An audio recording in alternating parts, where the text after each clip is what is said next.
এই বড় ড্যাগে রান্না করা হবে, ওই যে বড় ড্যাগ, সেজন্য চুলা করা হচ্ছে, খনন করা হচ্ছে। এখানে বড় একটা চুলা বানানো হবে আমাদের।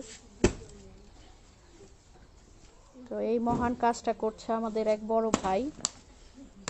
উনি খুব সুন্দর রান্না করে, তাই আমরা আজকে ওনাকে দায়িত্ব দিয়েছি রান্না করার জন্য।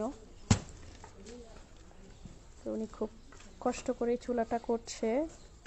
এটা কি অনেক গভীর হবে না ভাই?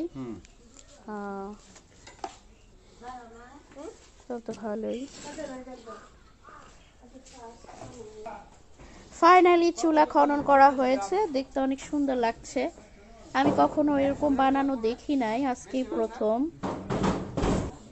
মাঝে মধ্যে এখানে পিকনিক করা হয়, গ্রামের বাড়ি এটা আমাদের, যে কারণে আগে থেকেই চুলা এখানে রেডি করা আছে। তো আজকে এই জন্য খুব অল্প সময়ে চুলা